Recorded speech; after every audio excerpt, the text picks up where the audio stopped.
talk a little bit about how you got started on spiritual life in general and this particular spiritual path, and talk about whether this was a slow or gradual process, or in your case, was it something that just suddenly grabbed you, and was it, a sudden strong force? So just feel free to talk about this. Well, at the beginning it was very slow. Basically the way I got in touch with the Vedas was through Vastu. And as I explained to everyone, Vastu is basically an art to build houses. Houses, different kind of buildings and whatever. It's similar to Feng Shui, but Vastu is more reliant than Feng Shui, and it adapts to any personality, basically, personalities. Okay, now, after the Vastu aspect, after I implemented some of the Vastu aspects onto the house I was renovating, I felt the energy. I felt it's working. So, and then this was the seed, right? The seed for spiritual. I mean, the seed for retrieving or reading the Vedas or finding out more about the Vedas, because I knew that Vastu came from the Vedas, but I didn't know what the Vedas are about. The only thing I knew, they were like 3,000 up to 5,000 years old at that time, but they're actually much older than that. So, and then I started to search for the Vedas, and basically the first thing I found was the books of Srila Prabhupada. And the first video, when I Google searched the Vedas, the first video was Srila Prabhupada saying, basically, what is the perfection of life? And he would say the perfection of life is love of Godhead. And this question I had before, even before searching for spirituality. I was just wondering, like, what are we supposed to do here on this planet? And the answer I received was, oh, once you're perfect, you move on. So, yeah, but what is perfection of life? And he would give a clear answer. So since then I started to read the Vedas, and I attended some meditation classes, but they had nothing to do with the Vedas. Even though their guru was from India, he never mentioned the Vedas or talked about Krishna or love of Godhead.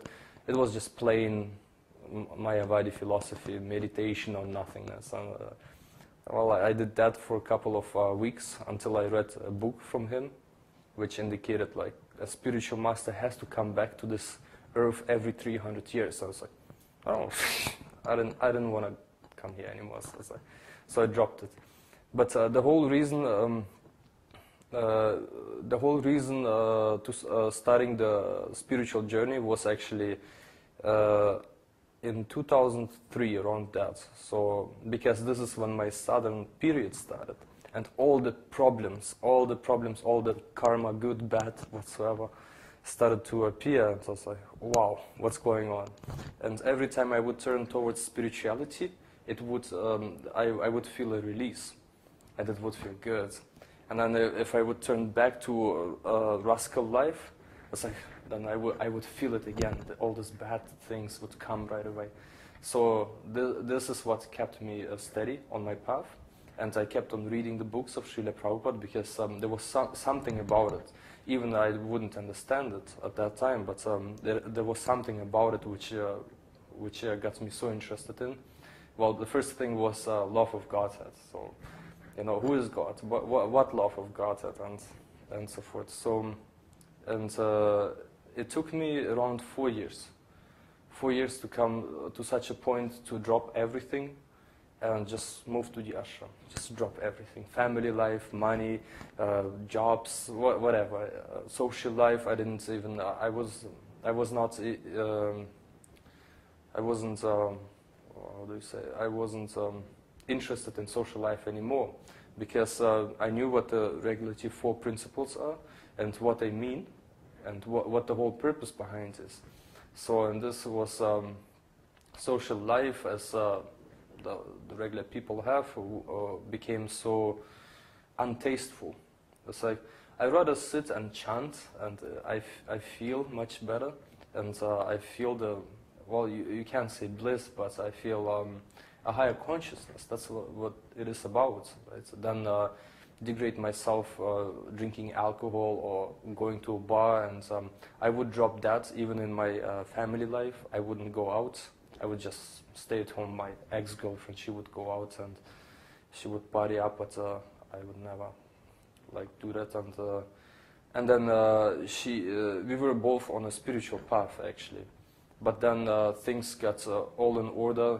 We had a perfect material life, which was based on a perfect material family. Like we didn't have any arguments. There were no misunderstandings and so forth.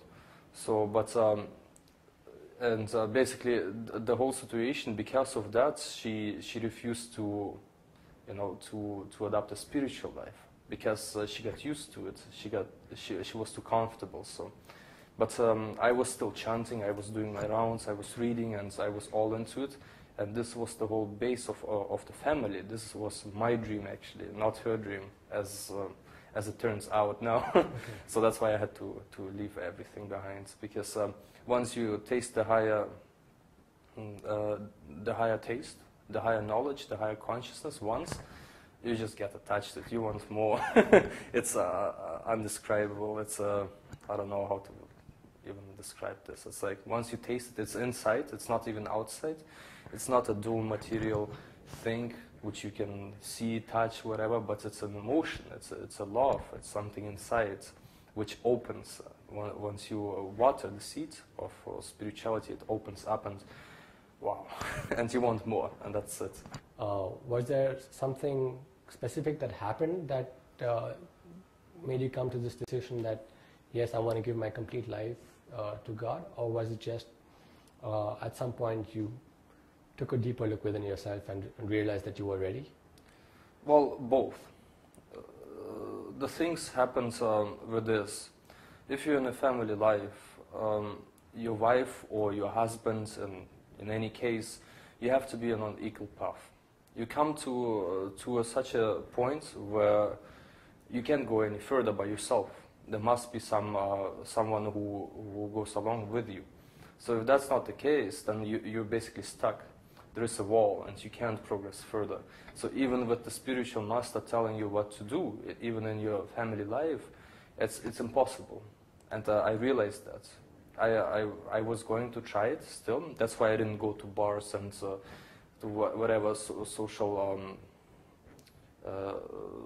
social gatherings.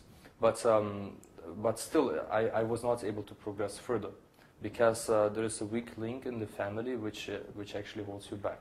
And in this case, it was my ex-girlfriend, but she was not ready, basically. And this is what she told me. And as I could see from my experiences, I can't go further. I'm trying, but I can't. But I would like to, because, and then Babaji mentioned, is because the consciousness grows, you become aware of things which are spiritual, automatically your consciousness gets bigger and bigger, and you want basically more, because the spiritual path, again, is very long, it's very big, and there are many varieties. So if you're stuck on one place, if you're satisfied, of course, then you just be there. But with me, I didn't have any satisfaction, I want more. So that was the case. Okay. So it was like both ways. So I felt it, and the situation happens that, you know, the ex-girlfriend, she stopped and she didn't want to go further. And did things change in your life after you made a firm commitment that, yes, I'm going to be 100% on this?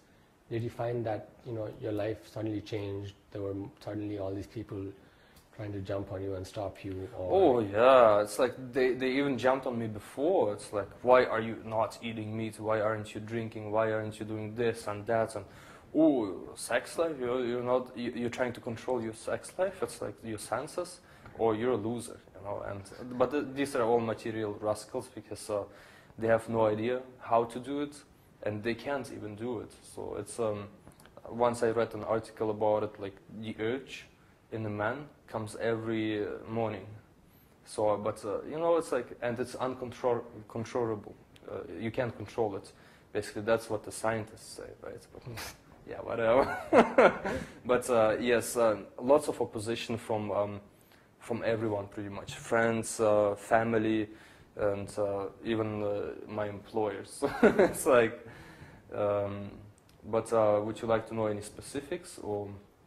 Yeah, I mean, can you talk a little bit about how you dealt with these issues that came up in your life? Oh, how I dealt with them. And you can talk about specifics or general. Oh, okay. Well, basically, I was stubborn. I have a stubborn personality, or determined. So I was determined to follow the spiritual path. That's it. So my conclusion, because I did research before on spirituality, like I was reading Buddhism, I was reading Christianity, Russian Orthodox, whatsoever. So all those topics, and they would not give any conclusions. No real conclusions, no real paths to go, nothing. They would just talk, or even New Age. I was reading lots about New Age, and they would talk about awareness and